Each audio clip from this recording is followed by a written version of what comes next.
The threshold. In 2007, humanity crossed an invisible line. It wasn't marked by war, politics, or natural disaster. It was something quieter, sleeker. It fit in our pockets. The iPhone. When Steve Jobs introduced it, he wasn't just unveiling a product, he was launching a paradigm shift, a device that didn't just change how we communicate, it changed how we exist. Today, the average adult in the United States spends 4 hours and 37 minutes per day on their smartphone. That's 76 full days a year. That's nearly 21% of your entire year, not counting sleep. Staring at a screen, swiping, scrolling, and watching. But this video isn't about technology. It's about what we've quietly surrendered to it, our focus, our relationships, our creativity, our agency, ourselves. And if we don't course correct now, content addiction won't just shape our future, it will become it. Chapter 1. The Science of Captivity.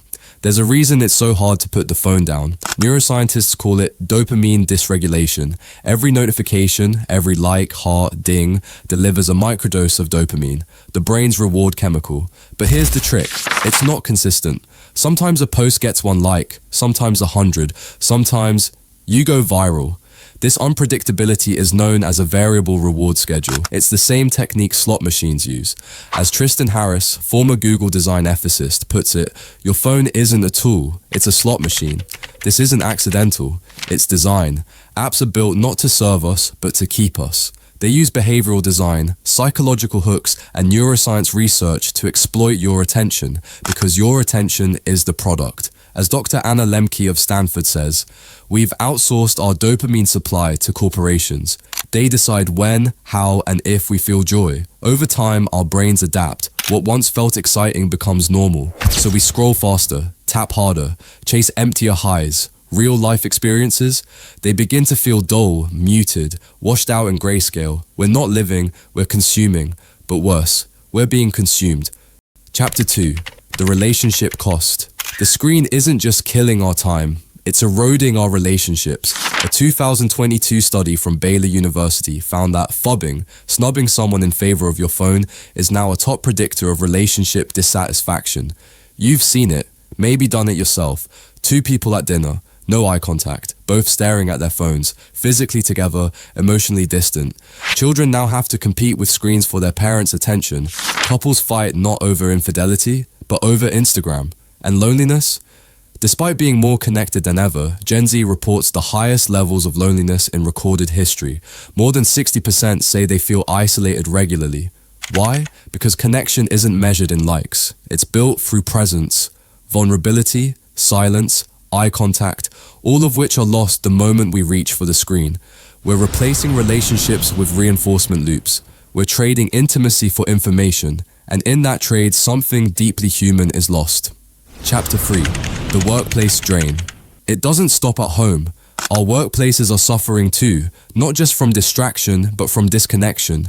A 2023 study in the Journal of Applied Psychology revealed that employees lose 2.5 hours of productivity every day to digital distractions. Let that sink in. That's 12.5 hours a week, 650 hours a year, almost a full month of lost work per employee. And even when we are working, we're not truly present. Zoom fatigue, Slack anxiety, the constant buzz of email. Our attention is fragmented, like a browser with 37 tabs open and no idea where the music is coming from. It's no wonder the World Health Organization now classifies burnout as an official occupational phenomenon, one directly linked to chronic digital stress. We're not tired because we're doing too much. We're tired because we never truly stop. Chapter 4. The Mandatory Addiction. Here's the darkest irony. This addiction, it's no longer optional. Your job requires it. Your social life depends on it. Even your healthcare provider asks you to download an app. We've built a society where participation requires dissociation. To function, you have to disconnect from yourself. And the worst part, we've normalized it. We joke about doom scrolling. We wear burnout as a badge of honor. We say, I'm addicted to my phone, with a laugh, as if it's a harmless vice. But behind the humor is something deeper, a quiet gnawing awareness that something is wrong, that we're losing something, maybe everything, and we don't know how to get it back. Chapter 5. The Path Forward.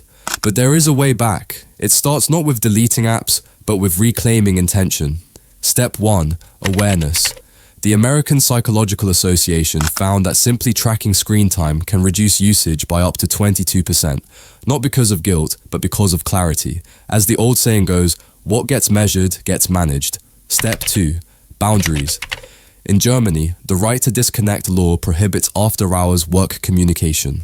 In France, employers can be fined for infringing on personal time. These aren't radical policies. They're acknowledgements of human limits. You can't be on 24/7 without breaking. Step 3. Design for focus. Some companies now mandate deep work windows, hours where notifications are paused and meetings are banned. Basecamp bans meetings on Wednesdays.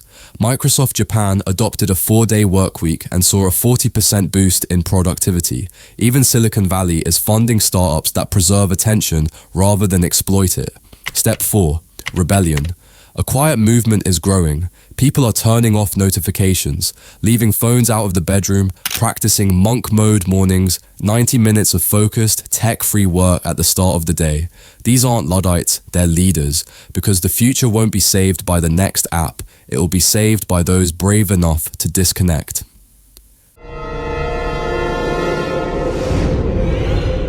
Chapter 6. The Human Moment.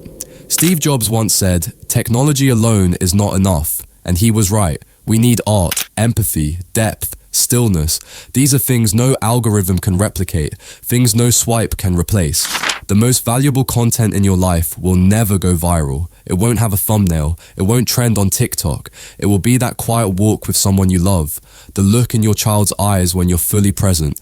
The joy of building something with your own 2 hands. No filters, no followers, no validation metrics. Just real, uncurated life. The choice.